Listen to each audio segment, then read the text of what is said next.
ED इस देश की सबसे प्राइम इन्वेस्टिगेशन एजेंसीज में से एक सोच करके बनाई गई थी।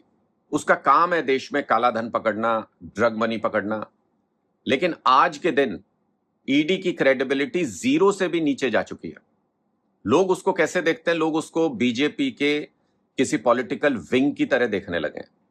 जैसे भारतीय जनता पार्टी को कहीं हल्ला हंगामा करवाना होता है तो वो युवा मोर्चा के लोगों को भेज देते हैं, बजरंग दल के लोगों को भेज देंगे वहां पे हल्ला हंगामा करने के लिए। उसी तरह से अब लोग ये समझ रहे हैं कि ईडी को भी पॉलिटिकल कैंपेन में भेज दिया जाता है कि जाओ हमें यहां पे चुनाव लड़ना है, उससे पहले तुम कुछ हल्ला हंगामा करो, झूठ बोलो, किसी का भी नाम ले दो। ये सब आज के दिन में ईडी कर रही है, जिसका काम था देश में काले धन को पकड़ना, जिसका काम था देश में ड्रग मनी को पकड़ना। मैं ऐसा क्यों कह रहा हूं?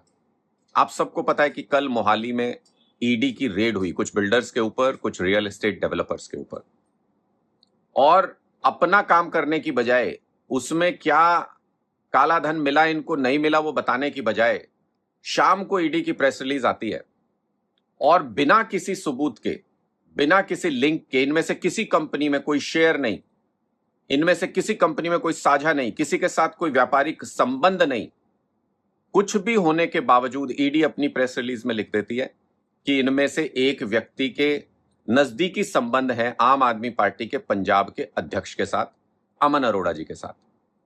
किस बेसिस पे कहा भाई? ईडी कब से बिना जांच के, बिना केस के अपनी प्रेस रिलीज में पॉलिटिकल लोगों के नाम लेने लगी और ये लिख करके कि आम आदमी पार्टी के प्रदेश अध्यक्ष के नजदीकी व्यक्ति है ये। अब मैं सच्चाई बताऊं, कल जो रेड हुई थी उसके सच्चाई बताऊं, अमन अरोड़ा जी का तो दूर दूर तक कोई लेना देना नहीं इन लोगों से। उन्होंने बहुत स्पष्ट भी कर दिया कि उन्होंने बहुत साफ सुथरी जिंदगी जी है, जो जांच करनी है कर लो। लेकिन किसका लेना देना है अब मैं आपको बताता हूं। ईडी की हिम्मत नहीं हुई अपनी प्रेस रिलीज में यह मेंशन करने की कि इनमें से सुरेश कुमार बजाज, जिनके यहां पर कल रेड हुई, भारतीय जनता पार्टी की 2023-24 की डोनर लिस्ट में मौजूद हैं। लाखों रुपए भारतीय जनता पार्टी को इन्होंने डोनेट किए हैं। और डोनेट कौन करता है? जिसका नजदीकी संबंध होता है, जो नेताओं के नजदीक होता है, वो इतने बड़े अमाउंट पार्टियों को डोनेट करता है। अब मैं ईडी से पूछना चाहता हूं, ईडी के अधिकारियों से पूछना चाहता हूं, थी तुम्हारी हिम्मत कि तुम ये लिख सको कि इनमें से एक व्यक्ति जिसके यहां रेड हुई, जिसके यहां पर हमने कागजात बरामद किए, कुछ भी बरामद किया, उसका भारतीय जनता पार्टी से बेहद नजदीकी संबंध है। उसने भारतीय जनता पार्टी को 2023-24 के, आप खुद भी चेक कर लीजिएगा, मैं बता रहा हूं, 2023-24 की डोनर लिस्ट में 319 नंबर पर यह नाम लिखा हुआ है, सुरेश कुमार बजाज। आप खुद चेक कर लीजिएगा।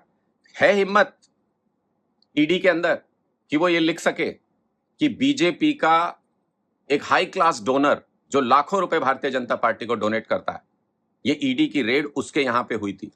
जो कुछ भी मिला, काला धन मिला, कागज मिले, वो ऐसे व्यक्ति के यहां मिले जिसका बीजेपी से नजदीकी संबंध है, जो बीजेपी का बहुत बड़ा डोनर है। अब आ जाइए दूसरे व्यक्ति के खिलाफ। एक गौरव धीर इसमें है जिनके यहां पे रेड हुई थी। ईडी के अंदर हिम्मत है ये बताने की कि चंडीगढ़ कॉरपोरेशन, म्युनिसिपल कॉरपोरेशन ने मार्च 2026 के अंदर की नोट स्पीकर के तौर पर मंच पर बुलाया था इस व्यक्ति को, गौरव धीर को। और ये कितना नजदीकी होगा भारतीय जनता पार्टी का? चंडीगढ़ म्युनिसिपल कॉरपोरेशन में इस वक्त कौन है? Political entity Bharatiya Janata party का राज वहां पे है। ये रही वो अर्बन इनोवेशन समिट जिसके अंदर गौरव धीर को बुलाया गया था। और कौन बुलाया गया था इसी समिट के अंदर? पंजाब के गवर्नर गुलाब चंद कटारिया जी। इसके साथ स्टेज शेयर की गौरव धीर ने। मैं ईडी को चुनौती देता हूं, है उनके अंदर हिम्मत प्रेस रिलीज जारी करके और ये कहें कि गुलाब चंद कटारिया जी से नजदीकी संबंध है गौरव धीर के, जिसके ऊपर कल ईडी की रेड हुई थी? हिम्मत नहीं है। क्यों? क्योंकि ईडी भारतीय जनता पार्टी की एक पॉलिटिकल विंग बन चुकी है। क्योंकि ईडी, बजरंग दल, बीजेपी युवा मोर्चा, इनमें कोई खास अंतर नहीं है। सिर्फ सरकारी जामा, सरकारी मुखौटा पहन करके ईडी अपना काम करती है। काम वही कर रही है जो भारतीय जनता पार्टी बजरंग दल से कराती है, जो भारतीय जनता पार्टी बीजेपी युवा मोर्चा से कराती है, वही काम ईडी भी कर रही है।